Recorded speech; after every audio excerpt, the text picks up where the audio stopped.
Atención, a esta hora nos atiende la eurodiputada Lina Gálvez Muñoz, que está con nosotros conectada. Muchas gracias por estar en este espacio Noticias Caracol en vivo. Muchas gracias a ustedes por interesarse. Claro que sí, quiero que hablemos de dos temas. El primero tiene que ver con Groenlandia, las amenazas de Donald Trump justamente de cobrar estos aranceles, primero del 10%, pero con sujeto justamente a aumentarse al 25% a partir del 1 de febrero. ¿Cómo toman ustedes estas medidas a propósito de las tensiones que hay y de las amenazas de Donald Trump justamente frente al tema de Groenlandia? Pues yo creo que finalmente Europa o la Unión Europea está empezando a reaccionar, si bien todavía no con la unidad que sería necesaria o que sería deseable, pero sí que ha habido una reacción de los tres grupos proeuropeos o más proeuropeos de la Cámara, que han sostenido siempre la mayoría de la presidenta Ursula von der Leyen, que son los socialdemócratas, los conservadores y los liberales, diciendo que se va a posponer el acuerdo comercial con Estados Unidos, y ya, por ejemplo, mi grupo, el socialdemócrata, pidiendo claramente la activación del el reglamento anticoercitivo, ¿no? O el instrumento anticoercitivo que se estableció en el reglamento que aprobamos en el 2023. Y varios Estados miembros también se han declarado, bueno, pues finalmente más vocales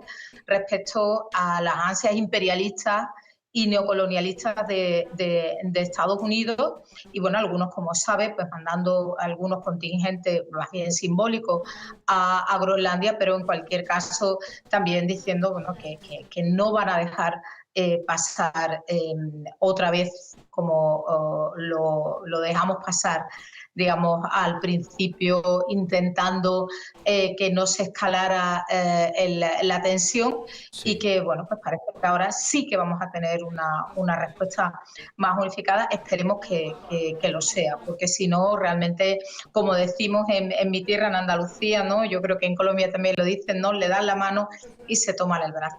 Porque además él ha anunciado que con o sin fuerza se va a apoderar de este territorio.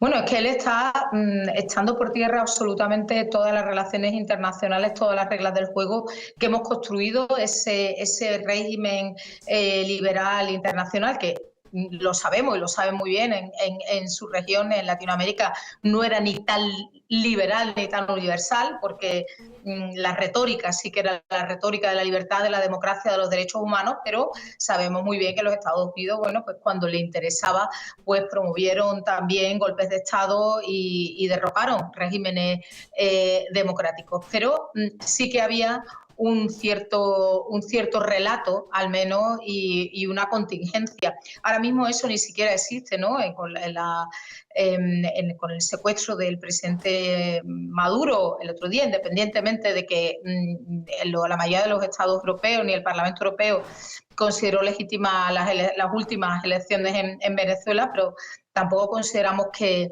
esté dentro de la legalidad internacional la actuación de Estados Unidos en Venezuela, ¿no? Entonces está haciendo realmente, bueno, pues está cambiando las reglas, el orden, la retórica incluso de ese orden, bueno, pues a un sistema neocolonialista, imperialista, incluso hay quien habla neorroyalista, ¿no? Porque incluso se sustituye una lógica del beneficio por una lógica rentista, una lógica de confiscación y de rentas, ¿no?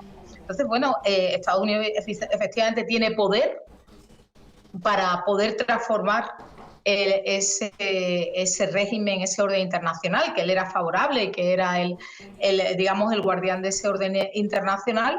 Sí. Y si los demás no le paramos los pies, pues seguirá bueno, pues imponiendo un nuevo orden internacional, sí, en el que predomina la ley del más fuerte. Eurodiputada, ¿a qué se refiere usted cuando me dice dejamos pasar cosas para no aumentar las tensiones?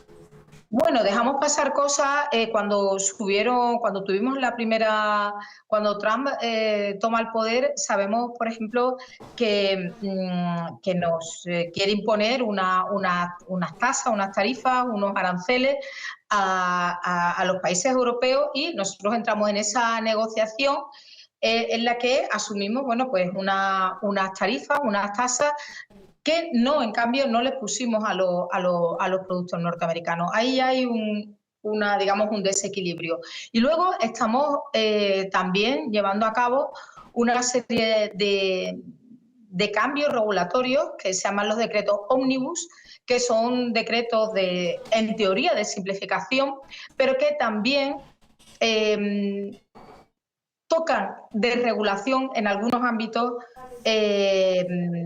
como por ejemplo los de descarbonización y los compromisos verdes, que de alguna manera van en la línea también de los intereses de Estados Unidos, o más bien, más que diría yo, de los Estados Unidos, porque no creo que su población se beneficie de ninguna, digamos, ralentización de la lucha contra el cambio climático, más bien los intereses de unas cuantas empresas, unos intereses privados que parece que son ahora los que están dirigiendo los designios o los objetivos del país, más que los intereses realmente de nación de Estados Unidos. Y por último, claro que me quedó sonando que ustedes consideran que lo de Nicolás Maduro es un secuestro y no una extracción, no una captura.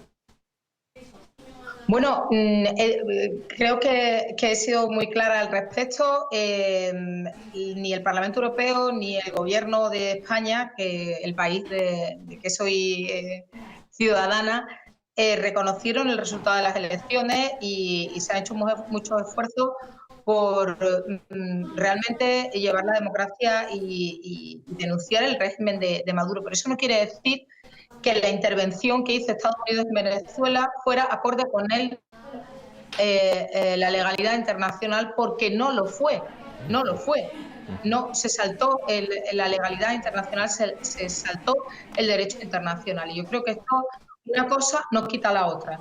Y yo creo que esto hay que decirlo claramente, y no, bueno, pues porque te guste más o menos o tengas más o menos afinidad ideológica con unos sitios que con otros, pues ser errático o no ser coherente a la hora de denunciar algo que va en contra de las reglas que, bueno, que nos dotamos y que todos los países hemos intentado respetar. Evidentemente todos los que quieren respetar ese orden internacional, ya vimos que Rusia también invadió Ucrania, pero si le aplaudimos lo que ha hecho Trump con Venezuela, pues no habrá razón por la cual no aplaudir a otros actores que quieran hacerse con otros territorios soberanos. Muy bien, ahí está la posición. Por supuesto la hemos contactado para este tema de los aranceles, pero ustedes anoche viven una tragedia muy fuerte en España con este descarrilamiento de los trenes. Toda nuestra solidaridad, ¿qué saben hasta el momento? ¿Cómo lo han tomado desde allí, desde ustedes como diputados, toda esta situación? 39 personas fallecidas, 3 días de duelo. Bueno, es una situación horrible. Yo no solamente soy española, yo soy andaluza, soy de Sevilla y, bueno, tengo a gente que desgraciadamente iba en esos trenes. Ha sido una tragedia tremenda. Lo que podemos, la parte importante al menos que podemos destacar es que la movilización ciudadana ha sido espectacular. Ha habido una solidaridad brutal del pueblo de Adamuz con todos los heridos, con todos los medios que han puesto las distintas administraciones en funcionamiento, que todos los sistemas de rescate y de atención a las víctimas han funcionado y han funcionado de manera coordinada entre las distintas administraciones local, regional y estatal.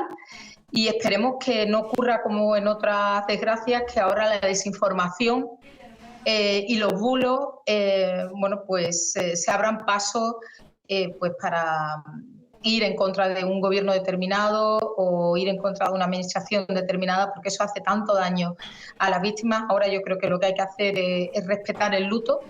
Yo creo que el Gobierno de España ha hecho muy bien en imponer estos 3 días de luto oficial, porque efectivamente estamos de luto y esperemos que el número de víctimas no crezca, aunque todo parece indicar que es posible que todavía el número pueda aumentar. No sabemos todavía qué ha pasado. Los trenes eran nuevos, la vía se acababa también de reparar, así que no sabemos. El ministro de Fomento, Óscar Puente, ha hablado de extrañeza, también lo ha hecho el presidente de la Junta de Andalucía. Por tanto, a esperar a ver los técnicos qué información nos dan, y ahora mismo lo único que podemos hacer es atender a los heridos, Sí. a sus familias y sobre todo llorar por las víctimas y hacer ese duelo que creo que es lo que toca hacer ahora.